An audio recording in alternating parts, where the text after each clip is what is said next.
video is my third video for the chapter General Insurance Company Accounts. In my previous video, I have very clearly explained the format of General Insurance Revenue Account along with the contents of various schedules. In today's video, I am going to solve a very simple problem involving the preparation of Fire Revenue Account. Let us proceed further now. Let me read the problem first. From the following particulars, prepare revenue account in respect of fire business for the year ending on 31/3/2016. Rupees in thousands. Reserve for unexpired risk opening 2,50,000. Additional reserve opening 50,000. Survey expenses 10,000. Commission paid 90,000. Claims paid and outstanding 1,80,000. Bad debts 5,000. Commission earned on reinsurance ceded 30,000. Premium less reinsurances 6 lakhs. Management expenses 1,45,000. In addition to usual reserve, additional reserve is to be increased by 5% of net premium. So this is what is the problem we have, and based on this problem we are required to prepare the fire revenue account. Let us proceed further. Before proceeding with the revenue account, you should always prepare the schedules forming part of revenue account. You all will already remember that in the revenue account we have 4 schedules involved. Schedule 1, Schedule 2, Schedule 3 and Schedule 4. Schedule 1 is for premium earned. Schedule 2 is for claims incurred. Schedule 3 is for commission. And Schedule 4 is for operating expenses related to insurance business. So let us prepare Schedule 1 first. So first give the heading Schedules forming part of revenue account. Schedule 1 premium earned, write within brackets net. Okay. So always the rupees given in these problems will be in thousands. So you have to write as rupees in thousands. First let us enter the premium less reinsurance which is given in the problem. So write premium less reinsurance 6 lakhs. So this is already available to us in the problem. So write as premium less reinsurance 6 lakhs. Remember, of all the schedules involved in the revenue account, this schedule 1 is very important because it is in this schedule we show the adjustment for change in reserve for unexpired risk. How to do this adjustment for change in reserve for unexpired risk? I have already very clearly explained in my video General Insurance Companies Part 1. So you can refer to that video for a better understanding. So we'll have to do that adjustment here. So write as adjustment for change in reserve for unexpired risk. This we are going to do now. So what are we going to do now? We are going to do the calculation relating to adjustment for change in reserve for unexpired risk.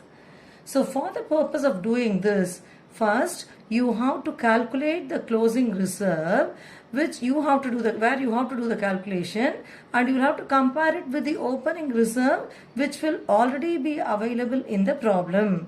So first you have to calculate the closing reserve for unexpired risk, and as per the rules, in case of fire business it is 50% of premium, and in case of marine business it is 100% of premium. So what type of problem is this? This problem involves fire business, is it not? So here the reserve for unexpired risk has to be created at 50% of premium. So already we entered premium less reinsurance as 6 lakhs. On that 6 lakhs, calculate the closing reserve at 50%. So closing reserve for unexpired risk 50% of premium. 6 lakhs into 50 by 100 will give you 3 lakhs. Okay. In addition to this, you will have to calculate the closing additional reserve also. This is because such an information is given to us in the problem. So let me read that sentence to you. The problem says, in addition to usual reserve, additional reserve is to be increased by 5%. In addition to usual reserve, additional reserve is to be increased by 5% of net premium. So already additional reserve opening balance is given to us in the problem as 50,000. In addition to that 50,000, now you have to add 5% of net premium. So this is what is meant by the sentence, in addition to usual reserve, additional reserve is to be increased by 5%. So how much is already there? You can have a look at the answer here. So the additional reserve available as per the problem is 50,000, which is the opening additional reserve which is given. That is going to be increased by 5%, then only it becomes the closing additional reserve. So calculate 5% of net premium. 6 lakhs into 5 by 100 will give you 30,000. So 30,000 should be added along with the 50,000 which was already there. So 50,000 plus 30,000. Now the closing additional reserve will be 80,000. So closing reserve for unexpired risk is 3 lakh. Closing additional reserve is 80,000. Both together when you add, you'll be getting 3,80,000. This has to be compared with the opening reserve for unexpired risk and opening additional reserve which will already be available in the problem. The opening reserve for unexpired risk given in the problem is 2,50,000 and the opening additional reserve given in the problem is 50,000. You can refer to the problem for this. Okay, so opening reserve for unexpired risk given in the problem 2,50,000, opening additional reserve given in the problem 50,000. So when you add both of these amounts together, you'll be getting 3 lakhs. Okay, so 3 lakhs is the opening amount and 3,80,000 is the closing amount. So compare the closing reserve with the opening reserve. So what is the difference you are getting? You are getting a difference of 80,000. How did you get 80,000? 3,80,000 minus 3 lakhs. So that 80,000 will be called as change in reserve for unexpired risk. As I have written here, it is 3,80,000 minus 3 lakhs, which will give you 80,000. So in my previous video, I have told you already, in case if the closing reserve is more than the opening reserve, that amount of difference will have to be deducted from the premium. Okay, so what is the difference you have? You have a difference of 80,000 and that 80,000 will have to be deducted from premium less reinsurance, which is given as 6 lakhs. So 6 lakhs minus 80,000 will now give you 5,20,000 and this 5,20,000 only you will call as premium earned net. So how much is the premium earned net? It is 5,20,000. So how did you get this 80,000? This 80,000 is nothing but the difference between the closing reserve for unexpired risk and the opening reserve for unexpired risk. Okay, so I hope you are clear with schedule 1 now. The next schedule is schedule 2, claims incurred.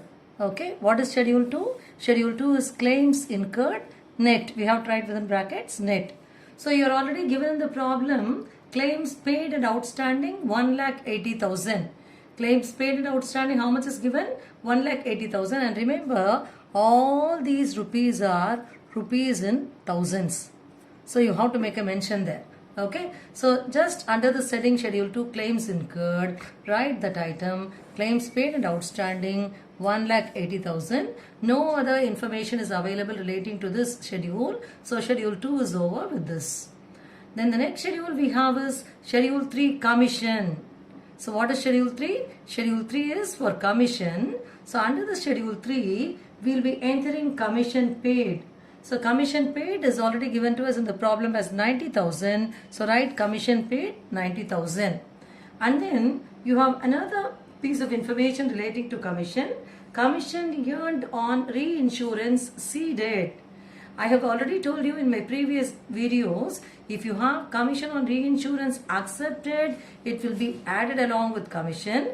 If you have commission earned on reinsurance ceded, it will be deducted from commission.